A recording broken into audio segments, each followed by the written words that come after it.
time trial win for you? A few more years in the bank? Yeah, we'll see how we go. It's just hanging on at the moment. The young boys are coming for me, so yeah, it's good to still hold the title, but the boys are in great shape and breathing down my neck. How good is that? Because Kenny was saying that he loved the chase, and Kane Mitchell was a bit closer to you than he was at the start of pre-season. Yeah, look, he's a great runner. He's probably the best athlete I've ever played footy with, so it's no surprises that he was right there. But there were some other really good performances as well. So as a group, I think every team will say it, but we're in pretty good shape. Just in terms of his aerobic ability, in terms of his athleticism. Or? Yeah, just everything. He's just a really well-rounded athlete. He's got great speed. He's got great repeat speed, and he's got great endurance. So that's why he played a pretty significant role for us last year, especially when he had that sub vest on. So you reckon he'll play a bit of footy for you guys this year again? Yeah, there's no reason why he shouldn't. Obviously, he's still on the rookie list, so the restrictions come with that. But if an opportunity comes up, he'll fit straight in. Yeah. Kane, I don't think you guys rotated much more than 120 a game anyway in previous years, but do you think that'll help a player like you? I think as a side, Tommy, I think it suits us perfectly. I don't think we'll be affected by it much at all. I think, as you said, we rotated on average. I think it was about 126 or around about. So the difference for us is pretty minute. Some other clubs up around 150. I think they'll feel the pinch a little bit. But for us, we've been training for this sort of rotation cap for a couple of years now since Burjo took over, so I don't think it'll have much impact at all. Hopefully it slows the game down a bit as well, so that'll be good. Maybe give you an extra year. Yeah, that'd be nice. What about Johnny Butcher? I wanted to ask you about him. How's he tracking? Because he's been one player that's not struggled but not been able to quite get his body right. Is he good at the moment? Yeah, look, he trained today, and hopefully he really ramps it up after Christmas. He's one guy that does need to get a big January and February in, and even March, and get some really consistent footy probably early on in the practice games to give him the best shot at it. In fairness to him, he's never really had a full crack at it. His body's always let him down, but I think he's learning how to manage himself, and the medical staff are learning that. He can't do as much training as everyone else, but he needs to get enough in that gives him enough confidence to perform and have a consistent year. This is 10 years since 2004, mate. It'd be nice to sort of do a bit of a repeat. Yeah, it would be. Be amazing.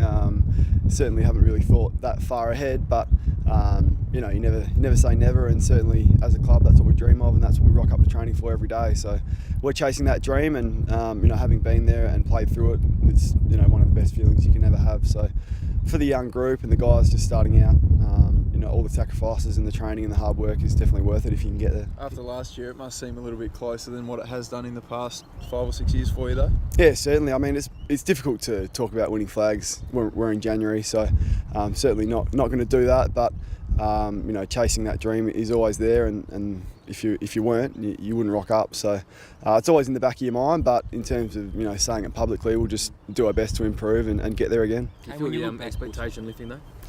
Not really. I think as a group, we think we can get better. The profile of our list would suggest that we're on the incline. That doesn't mean it's going to happen, and certainly we're training hard and doing everything right. So we're not just going to expect it to happen. So certainly one of the hardest pre-seasons I've ever been involved in, and that gives you a great opportunity to have a good year. Okay, when you reflect back 10 years ago, how many are still around from there? Just you and Dom?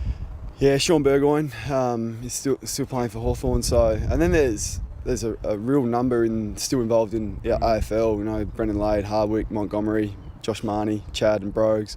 So there's so many players that are still involved in footy, which is great, and shows a lot for how highly regarded they are in terms of the AFL circle. So look, it's going to be great to catch up and have a reunion and get together and have a couple of quiet ones. It's when you win that flag, the one thing it does is you look forward to the reunion. So it'll be our first one this year, and the boys, I think they're pretty excited about it. Would that be something that you maybe look for, like Brogues and that, or maybe the fourth estate, the media, a bit of both maybe? Yeah, I'm not too sure, Tommy. I wouldn't mind getting involved in the media. I'm not sure I'll get involved in coaching. I'm pretty settled here in Adelaide, and family's really good here, and Lucy's got a little business here as well, so I probably won't pack up and leave, but hopefully I can keep kicking a footy for a little while yet. It's obviously only halfway through the first week back to pre-season. It was a real baptism of fire for the draftees with that trip to Dubai. Have you seen them pull up? Yeah, look, they've settled in really, really well.